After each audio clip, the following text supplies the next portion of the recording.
Good morning and welcome to Brandenburg News Network. I am Donna Brandenburg, and it's the 31st day of July 2025. Tomorrow we're in August, and what a crazy summer this has been. It's gone so fast. But welcome to our show today. I'm going to start out with Shawn and Karen, and we're going to be talking about all sorts of cool stuff because my bent right now is studying physics, which I'm having a ball with this, and beating up bad guys at the local level. Tomorrow I'm getting interviewed as being the person who clearly didn't stand down at the meeting. And we're going to be talking about what the whole interaction of almost getting arrested, which was really kind of fun. It was really pretty funny. So at any rate, we're going to go to Shawn and Karen, and then after that, Curtis Thorsby is going to be on. And he has an alternative healing center. And I'm really interested in this because we've got to get off of the big pharma and all of the nonsense with the AMA. It's just as evil as the bar association.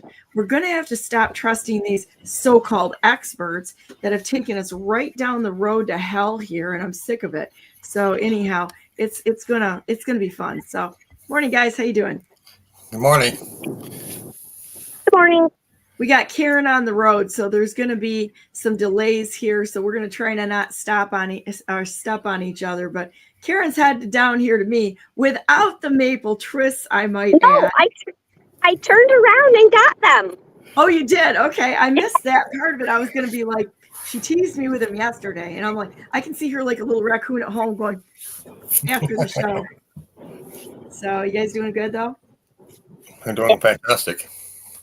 That's fantastic. Well, let's we were talking just a little bit because we're all friends, we were talking a little bit before we got on here about all sorts of things and just exploring subjects that maybe not everybody is ready to explore. But the reality is why should we be afraid to ask any questions and or look into things? I don't think we should be, because they're either going to prove themselves or disprove themselves.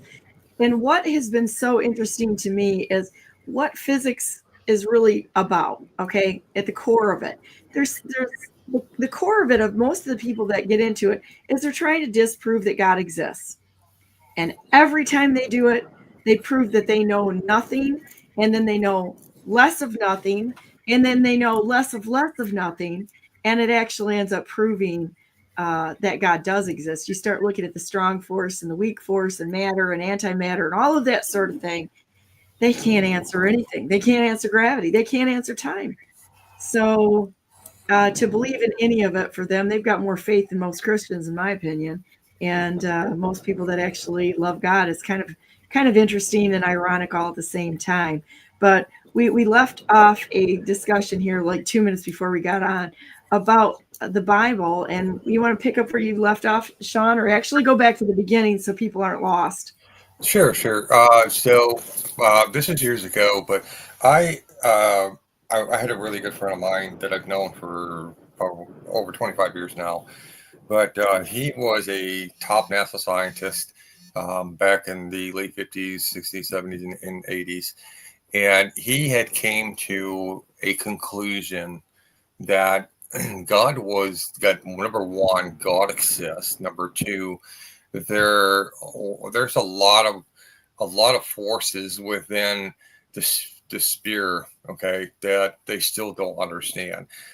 One of the interesting things that he had mentioned when he was giving his little sermon, he had talked about how we have never been to the moon. That was number one. He established that in his book.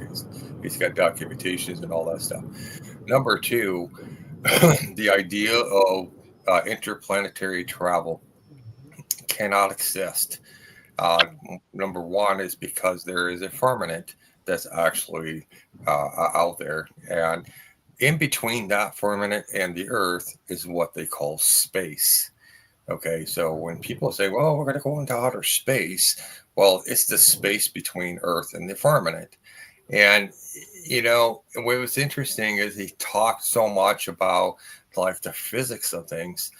And he says that back in the during the time of Constantine the First, one of the things that Constantine was kind of tasked to do was because he came into the faith of Christ, that he wanted to acquire the Bible at that time, or would be the known physical Bible. And the only known physical Bible at the time was the Ethiopian Bible, because the Ethiopian people are part of the Jewish tribe at the time. So, but a lot of the Ethiopians had flocked to Jesus. They were there during the days of Jesus, and then even after, well after. And so they were collecting all of the written testimonies of Matthew, Mark, Luke, and John, even the Old Testament. And one of the things about the Old Testament is Constantine I, he removed 22 books out of it. Here's the reason why. Those 22 books has to do with the watchers who were supposed to come down and watch over groups of women to protect them, because God had set aside for them their future husbands. And instead, the watchers ended up taking the human women for their wives. And this is where the story gets into what he's talking about, is the watchers imparted all scientific knowledge to the human race. And this is what changed the human race to develop civilizations. Okay. We're talking science, we're talking medicine, we're talking just everything. Okay. So Constantine I felt like, we don't want, we can't control the vast majority of the people. If they knew how to do these things themselves, we wouldn't have any control. The same way his grandfather Nero, who had control of Rome. Okay, so he established the Catholic faith, and it was in the beginning it was all good, but as soon as they hit the Dark Ages, and what came out of the Dark Ages was I call it the Dark Age of the Catholicism. Okay, and this is what led to the separation of the church. And this is where you got the Lutheran doctrine and you got the Catholic doctrine. So in this, the 22 books, and at the time, I was kind of fascinated, but we didn't have access to the other 22 books. It wasn't until much later when it really didn't hit home for me until I was working in the underground military base. And this is where I started to not only see things, but I actually got to meet an actual Napoleon who was down there working with the scientists. And typically we're not supposed to engage in long conversations with them, but I did. And this is when I got told that we're missing 22 books and you need to go back and get the Ethiopian Bible and you need to read it. That's the true Bible. If you want to know the truth, you want to know all of it, go back and get the Ethiopian Bible, and you'll understand why a lot of scientists today are making so many mistakes. Is because they're not referencing back to the 22 books that have the scientific explanations to why things happen the way they do from a scientific standpoint. And it was interesting listening to him talk about how all of these, he calls them pseudoscientists today. We have so many pseudoscientists. What I mean by that is they go to college, they get their degrees. The big problem is that there's not a lot of critical thinking that's involved. It's just memorization. So when they ended up, working in the field that they do, one of the things is that there's no critical thinking. Zero. No. It's spitting out facts. Right. They get into there you go. Exactly. And so when you get into the point in your, like a lot of these scientists, in the point in their lives is they end up working for NASA. They end up working for the government. They work for, like the National Health Institute or the CDC or whatever. They're not actually applying critical thinking science, right? So, and the problem is that if when the politicians come in, they say, "Hey, this is what our plan is. We're going to do this whole compliance thing, right? How do you get the masses to comply?" Right. So they have different methodologies, but the main one that we've experienced, like in 2020, was pandemic, right? About the virus itself. Okay, and here's one of the things you'll find out is, especially in the world of science and the way of things, is this, and this really kind of become a central core part of who I am and my way of thinking. Okay, so working in the intelligence field, one thing we've learned is this: everything repeats.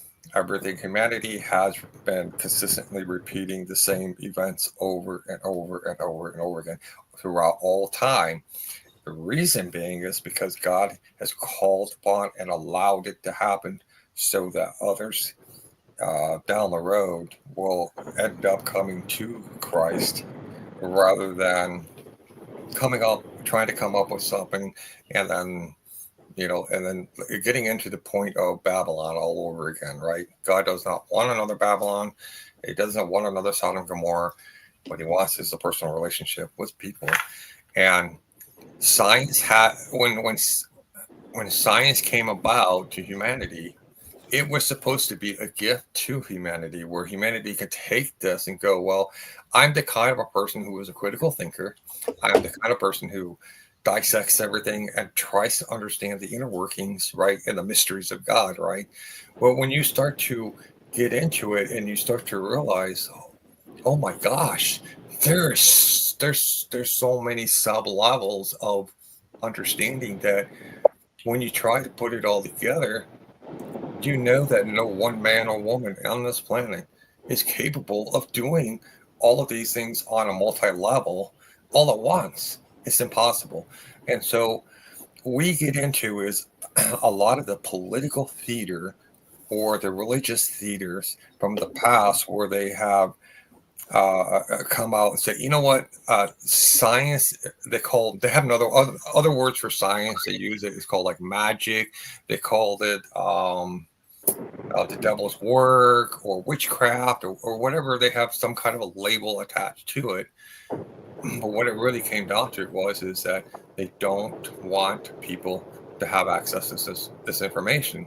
Why? Because this is going to lead people to have a relationship with Jesus.